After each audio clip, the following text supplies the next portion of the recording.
सुप्रभात प्रिय विद्यार्थियों। आज हम अपनी भारतीय संस्कृति के संबंध में कुछ जानेंगे। जैसे कि हमारी भारतीय संस्कृति आप सभी जानते हैं कि सबसे प्राचीन संस्कृति भारतीय संस्कृति है और प्राचीनता के साथ साथ इस संस्कृति का साहित्य परिपूर्ण है। और प्राचीन काल में हम देखें तो जो व्यक्ति हुआ करते थे, जो मनुष्य हुआ करते थे, उस समय वहाँ पर सभी कार्य करने से पूर्व मंगलाचरण स्तुति किया करते थे। जिस स्तुति से उनके सारे कार्य संपन्न हुआ करते थे। उनका हर एक कार्य में कहीं न कहीं स्तुति जुड़ा हुआ करती थी। लेकिन अब हम इस समय उस संस्कृति को छोड़ते जा रहे हैं। इसलिए हमें पुनः उस संस्कृति को धारण करना है, संस्कृति को बचाना है और हम चाहें तो उस संस्कृति को अपने जीवन में धारण कर सकते हैं। तो मैं कुछ अपनी संस्कृति से जुड़ी हुई बातें आज आप सभी को बताना चाहता हूँ और उस संस्कृति को आपको धारण भी करना है। प्रिय विद्यार्थियों, यह आपके जीवन में बहुत ही परम महत्व रखता है। ठीक है, हमारी जो संस्कृति का एक शब्द संस्कृत का है, उसका अपना अपना एक महत्व होता है और अगर हम उनको जीवन में धारण करते हैं प्रातः डेली प्रतिदिन, तो उसका बहुत बड़ा महत्व है। तो आज हम उसी पर चर्चा करते हैं कि हमें प्रातः काल उठ कर के क्या करना चाहिए, भोजन करते समय कौन सा मंत्र बोलना चाहिए, क्या स्तुति करनी चाहिए, क्या प्रार्थना करनी चाहिए। तो वही चीज़ है, हम देखें तो सबसे ऊपर लिखा हुआ है प्रातः जागरण श्लोक। प्रातः जागरण श्लोक, जब हम प्रातः उठते हैं निद्रा से तो हमें सर्वप्रथम क्या करना चाहिए। ठीक है, तो सबसे पहले जब हम निद्रा से उठे हैं तो हमें उसी समय वहीं पर, उसी स्थल पर, उसी अपने विश्राम स्थल पर सर्वप्रथम अपनी हथेलियों को इस प्रकार से, इन दोनों हथेलियों को मिलाना चाहिए, अंगूठों को इस प्रकार से नम रखना चाहिए और ये आपकी स्तुति होनी चाहिए। ठीक है, ये और ये हल्का सा कर मुड़ जाते हैं तो अच्छी बात है, इस प्रकार से।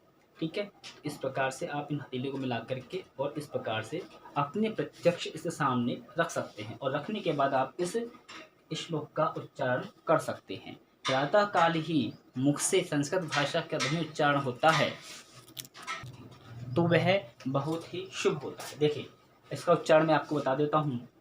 पहले को पढ़ लेते हैं। कराग्रे वसते लक्ष्मी, करमध्ये सरस्वती, करमूले तु गोविंदः, प्रभाते कर दर्शनम। ठीक है, इसको पढ़ेंगे एक बार और। कराग्रे वसते लक्ष्मी, करमध्ये सरस्वती, करमूले तु गोविंदः, प्रभाते कर दर्शनम। अर्थात कराग्रे वसते लक्ष्मी, करमध्ये सरस्वती, करमूले तु गोविंदः, प्रभाते कर दर्शनम। कराग्रे वसते लक्ष्मी, करमध्ये सरस्वती, करमूले तु गोविंदः, प्रभाते कर दर्शनम। इस प्रकार से हम इसका उच्चारण अनुष्टुप छंद में कर सकते हैं। इसके बाद हम देखें और इसका मैं आपको सूक्ष्म में अर्थ बता दूं, वीडियो बहुत बड़ी ना हो जाए। कराग्रे करके अग्रभाग में वसते लक्ष्मी, लक्ष्मी का वास होता है। करमध्ये सरस्वती, और कर यानी कि कर कहते हैं हाथ के लिए, और हाथ के मध्य में माता सरस्वती का वास होता है। कर मूले तु गोविंद, मूल में भगवान विष्णु गोविंद का वास होता है। और प्रभाते कर दर्शनम, प्रभाते यानी कि प्रभात में, सुबह सुबह। ठीक है, प्रभाते कर दर्शनम, उन हाथों का हमें दर्शन करना चाहिए। ठीक है, इसके बाद हम देखें तो अब देखिए क्या भारतीय संस्कृति है। प्रातः उठते में मंत्र है, स्नान करते समय में श्लोक है। तो स्नान करते समय है, जब हम इस प्रकार से पग पग पर प्रभु की स्तुति करेंगे तो हमारा मस्तिष्क भी शुद्ध रहेगा और हमारे कर्म भी शुद्ध रहेंगे। स्नान करते समय श्लोक बोलेंगे। तो स्नान करते समय अब ये नहीं कि नहा ले उसके बाद, हमें स्नान करते समय जल हम सामने रखा हुआ है नहाने के लिए या टंकी जो भी है स्नानागार में, आप इसको बोलने के बाद ही स्नान को शुरू करें। ठीक है, तो ये है गंगे च यमुने चैव गोदावरी सरस्वती, नर्मदे सिंधु कावेरी, जले अस्मिन् सन्निधिं कुरु। बहुत सरल है। गंगे च यमुने चैव गोदावरी सरस्वती, नर्मदे सिंधु कावेरी, जले अस्मिन् सन्निधिं कुरु। ठीक है, एक बार देख लेते हैं और इसे। गंगे च यमुने चैव गोदावरी सरस्वती, नर्मदे सिंधु कावेरी, जले अस्मिन् सन्निधिं कुरु। एक बार और देख लेते हैं। गंगे च यमुने चैव गोदावरी सरस्वती, नर्मदे सिंधु कावेरी, जले अस्मिन् सन्निधिं कुरु। अब आपको ये लग रहा हो क्या हम ये संस्कृत से पढ़ रहे हैं, श्लोक पढ़ रहे हैं, लेकिन ये बहुत ही महत्व रखते हैं। मेरी बात को मानिए, ये संस्कृत है और ये जो श्लोक हैं, जो प्रार्थना है। अब देखिए ये कितनी अच्छी प्रार्थना है कि गंगे च, चा मान होता है और, गंगा, यमुना, गोदावरी, सरस्वती हमारी जो ग्रंथों में महानदियाँ हैं, नर्मदा, सिंधु और कावेरी। ठीक है, 1 2 3 4 5 6 7 7 नदियाँ जो हैं हमारे बहुत ही महत्वपूर्ण हमारे धर्म ग्रंथों में मानी गई हैं। इनका महत्व है जले अस्मिन सन्निधिम करो, जले अस्मिन जल में, ठीक है, सन्निधिम करो जो वास करें, यानी कि कहने का तात्पर्य है कि हम इन देवियों का आह्वान कर रहे हैं, नदियों का, कि आप हमारे जल को पवित्र हैं, हमें जो फल इनको प्राप्त करने से मिलता है वह फल, स्नान करने से वह फल हमें मिले, इस प्रकार की प्रार्थना, और वह जल हमारे लिए कैसा हो, शुभकारी हो। ठीक है, स्नान भी हमारा मंगलमय हो, इस प्रकार से हम इसकी प्रार्थना करते हैं। एक बार और देख लेते हैं, गंगे च यमुने चैव गोदावरी सरस्वती नर्मदे सिंधु कावेरी जले अस्मिन् सन्निधिं कुरुम। एक बार मैं दोनों श्लोकों को पुनः पढ़ता हूँ, फिर आगे देखेंगे। कराग्रे वसते लक्ष्मी करमध्ये सरस्वती करमूले तु गोविंदः प्रभाते करदर्शनम्। गंगे च यमुने चैव गोदावरी सरस्वती नर्मदे सिंधु कावेरी जले अस्मिन् सन्निधिं कुरु। तो इस प्रकार से हम लोग दोनों को देखा कि किस प्रकार से प्रातः जागरण करते समय और हमें स्नान करते समय किन श्लोकों का उच्चारण, क्या प्रार्थना करनी चाहिए।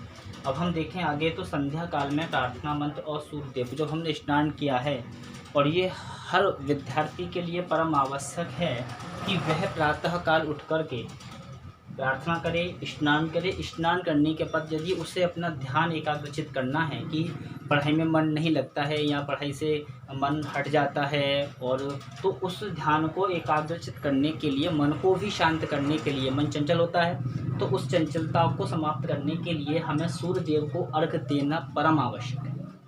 एक बहुत ही अच्छा और बहुत अच्छी स्तुति और इस बहुत ही अच्छी क्रिया है कि हम सूर्य देव को अर्घ दे करके अपने मन की चंचलता को शांत कर सकते हैं।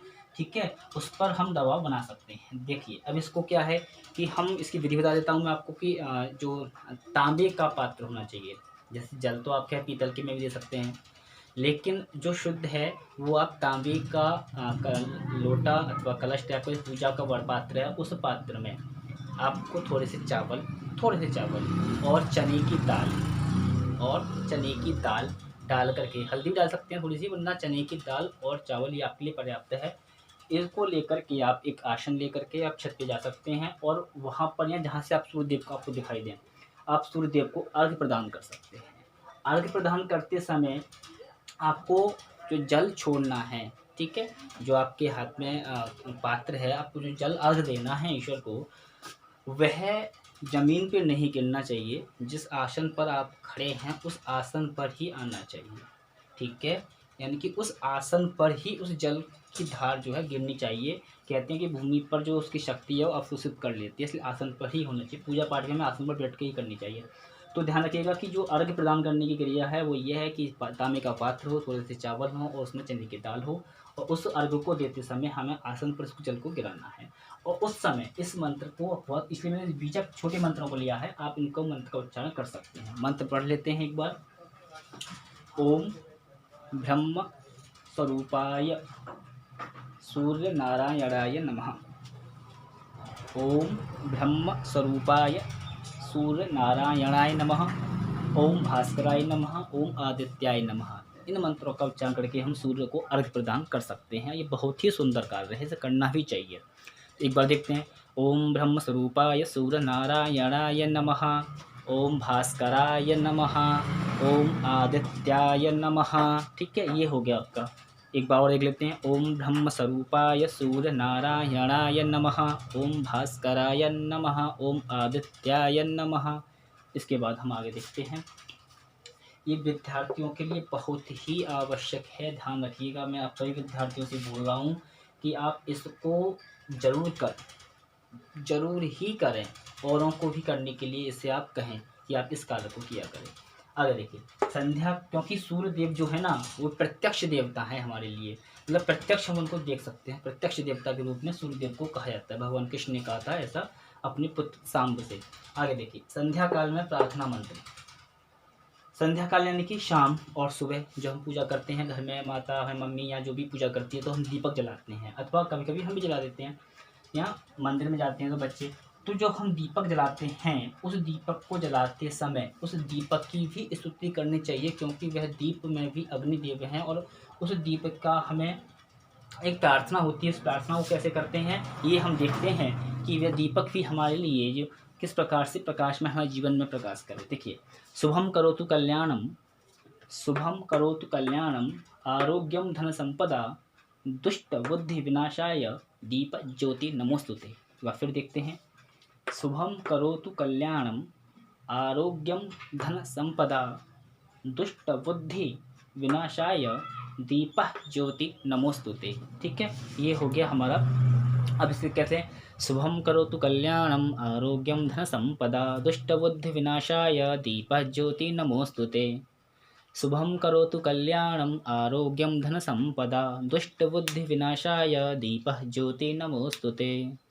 शुभम करोतु कल्याणम, आरोग्यम धन संपदा, दुष्ट बुद्धि विनाशाय दीपः ज्योति नमोस्तुते। शुभम माने के शुभ, करोतु माने करो, है ना। हे प्रभु, हे ईश्वर, हे दीप भगवान, हमें शुभ करो तो शुभ करो, कल्याणम आरोग्यम धन संपदा, कल्याण करिए, आरोग्य है ना, रोग भी नहीं रहे, हमें आरोग्य प्रदान कीजिए, और धन संपदा आदि हमें प्रदान कीजिए। दुष्ट बुद्धि विनाशाय, दुष्ट बुद्धि का विनाश करिए, विनाश के लिए है ना, दुष्ट बुद्धि के विनाश के लिए हे प्रभु दीपः ज्योति नमोस्तुते, हम आपको नमस्कार करते हैं। ठीक है, तो इस प्रकार से दीपक की स्तुति है, और इसे हमें सुबह शाम जब भी हम दीपक को प्रज्वलित करें मंदिर में पूजा करते समय, तो हमें यह प्रार्थना अवश्य करनी चाहिए। ठीक है, तो इस प्रकार से एक बार फिर देख लेते हैं। सूर्य को अर्घ्य प्रदान करेंगे तो ओम ब्रह्मस्वरूपाय सूर्य नारायणाय नमः, ओम भास्कराय नमः, ओम आदित्याय नमः। ये 3 मंत्र हैं, इसमें से आप तीनों का उच्चारण कर सकते हैं, अथवा किसी एक मंत्र का भी पुनः पुनः पुनः पुनः बार बार उच्चारण कर सकते हैं। ठीक है, शुभम करोतु कल्याणम, आरोग्यम धन संपदा, दुष्ट बुद्धि विनाशाय दीपः ज्योति नमोस्तुते। इस प्रकार से हम दीप की स्तुति कर सकते हैं। तो इस प्रकार हमने दोनों मंत्रों को देख लिया। अब एक मंत्र और है जो कि भोजन मंत्र है। ठीक है, तो भोजन मंत्र हमने प्रातःकाल प्रभु की स्तुति भी कर ली, उसके बाद हमने स्तुति करने के बाद स्नान भी कर लिया, स्नान करने के बाद हमने दीप प्रज्वलित कर पूजा पाठ भी कर लिया। अब उसके बाद हम जब मध्याह्न में अथवा सायंकालीन में हम जो भोजन करते हैं है ना, खाना जो खाते हैं, तो खाना खाने का भी मंत्र है, तो सभी जानते होंगे आप लोग। ठीक है, तो भोजन मंत्र से हम जो हमें अन्न मिल रहा है, जो हमें पोषण दे रहा है, शास्त्र में कहा गया है बेटा कि अन्नमयी प्राणः, अन्नमयी प्राण, प्राण क्या है, अन्न में ही प्राण है, अन्न में ही प्राण है, अन्नमयी प्राणः। इस प्रकार से तो भोजन मंत्र हमें भोजन मिल रहा है, और प्रभु से हम स्तुति करते रहें कि इस प्रकार का भोजन हमें हमेशा मिलता रहे और पुष्टिकर हो हमारे लिए भी।